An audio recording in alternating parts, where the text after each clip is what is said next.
चाहिए। अभी आपने गीत में सुना कैसे कैसे महापुरुष इस धरती पर हुए, ध्रुव, प्रहलाद। तो जब एक कोई महापुरुष जन्म लेता है तो कुल पवित्र हो जाता है, जननी कृतार्थ हो जाती है और वसुंधरा अपने भाग्य को सराहती है। पर श्रेय किसको मिलता है? श्रेय मिलता है माँ को। सृजन करने वाली माँ, निर्माण करने वाली माँ, परिवार व्यवस्था संभालने वाली माँ, परिवार की धुरी माँ, संस्कार देने वाली माँ। संस्कार की जब हम बात करते हैं तो ऐसा लगता है कोई ये कर्म कांड है, कोई रिचुअल है। नहीं, it is adding values and virtues to human consciousness. संस्कारों ही गुणांतराधन मुच्यते, अर्थात दुर्गुणों को हटाकर उनके स्थान पर सद्गुणों को स्थापित करने को संस्कार कहते हैं। और ये विधा हमारे प्राचीन ऋषियों ने दी, जो चेतना के, अध्यात्म के, प्रकृति के वैज्ञानिक थे। It is a systematic conditioning, training, purification and refinement of human consciousness. मानवीय चेतना विमार्जन, परिशोधन, परिष्कृत करने की विधा को संस्कार कहते हैं। और ये जीवन के महत्वपूर्ण मोड़ पर कराए जाते हैं, इसलिए इनका इम्पैक्ट ह्यूमन साइकोलॉजी पे, एंडोक्राइन सिस्टम पे और जीन्स पे होता है। मनुष्य जैसा सोचता है वैसा ही करता है, वैसे ही बन जाता है।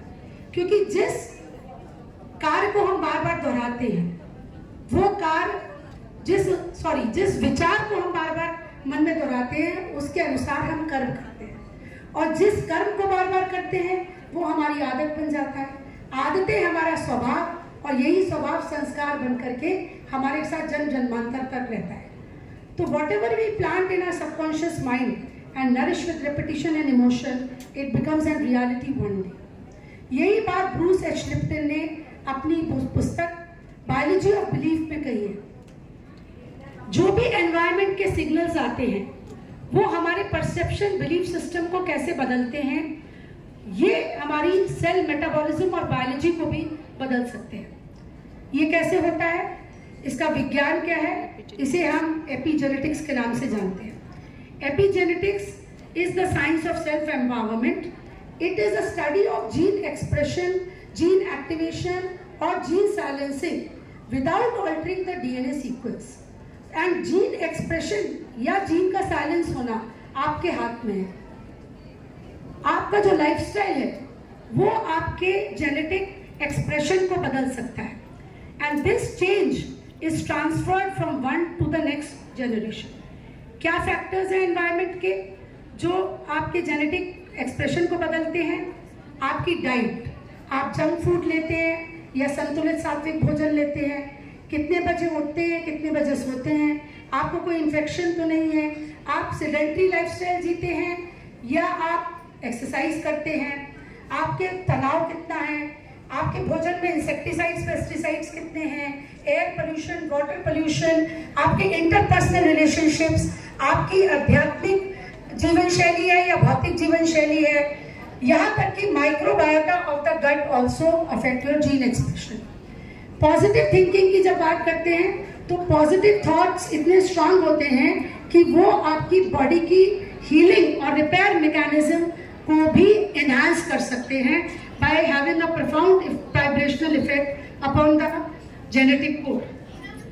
When we talk about emotions, bhavnaएं, the emotions can also activate or deactivate certain genes, and this process can potentially impact long-term health benefits. जब chronic anxiety होती है, stress and anxiety, this leads to production of cortisol, which activates the genes associated with fight or flight response. Chronic anxiety can increase inflammation by activation of inflammatory genes, and this has a detrimental effect on brain cell growth and brain cell repair. On the other hand, positive emotions such as love, joy and happiness can activate genes associated with bonding, mood regulation and neuroplasticity. Oxytocin influences the OXTR gene, which is related to social behavior and emotional regulations. So positive emotions can increase neurogenesis. तो यहाँ जो हमारी किशोरियाँ बैठी हैं उनके लिए एक ही message है, यदि आज आप प्रसन्न रहती हैं, संतुष्ट रहती हैं, अपने तनाव को हैंडल करती हैं, आवेश में नहीं आती हैं, तो ये आपके लॉन्ग टर्म हेल्थ बेनिफिट्स में इजाफा करेगा। तो DNA is not your destiny, मनुष्य अपने भाग्य का निर्माता स्वयं है।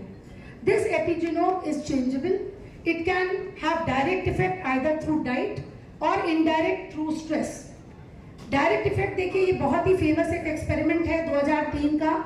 एक एगाउटी जीन होता है जो चूहों में और मनुष्यों में समान रूप से पाया जाता है। जब ये एगाउटी जीन चूहों में एक्सप्रेस हो जाता है तो ये चूहे मोटे, पीले, देखने में सुंदर पर बीमार होते हैं, more prone to cancer and diabetes. जब नॉर्मल खाना खाते हैं तो ये वैसे ही बीमार चूहों को जन्म देते हैं। जब इनकी डाइट में B12 फोलिक एसिड ऐड कर दिया जाता है तो ये मोटे बीमार चूहे हेल्दी चूहों को जन्म देते हैं जो कत्थई होते हैं, छोटे होते हैं और इनमें कोई कैंसर और डायबिटीज की संभावना नहीं है। सोशल एपिजेनेटिक्स पे प्रोफेसर इसाबेले मैनुस्वे ने रिसर्च करी। उन्होंने देखा कि बच्चों को बचपन में अपनी माँ से अलग जाए, ये चूहों पे एक्सपेरिमेंट हुआ था पर उसका कोरिलेशन ह्यूमन स्टडीज से भी है। तो ऐसे चूहों में लॉन्ग टर्म मेटाबॉलिक डिसऑर्डर्स पाए गए। ये ज्यूरिक यूनिवर्सिटी में स्टडी हुई, तो इसीलिए कंसेप्ट आया ऑब्स्टेट्रिक्स में TLC, टेंडर लविंग केयर। क्योंकि अगर बच्चों को इमीडिएट पोस्टनेटल पीरियड में टॉक्सिक या अब्यूसिव एटमॉस्फेयर का सामना करना पड़ता है तो they become more susceptible to cognitive and emotional dysfunction. इनकी सीखने की क्षमता कम हो जाती है और इनके अंदर बिहेवियरल डिसऑर्डर्स पाए जाते हैं।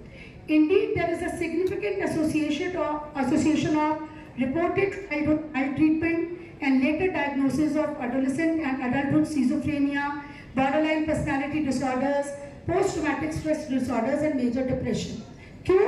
क्योंकि जब हाई लेवल्स ऑफ कॉर्टिसोल होंगे प्रेगनेंसी में तो एक स्ट्रेस रेजिलिएंट जीन होता है, वो सप्रेस हो जाएगा और ये बच्चे बड़े होकर के अपने स्ट्रेस को नहीं हैंडल कर सकते। इनके अंदर एंजाइटी, डिप्रेशन या सुसाइडल टेंडेंसीज पाई जाती है।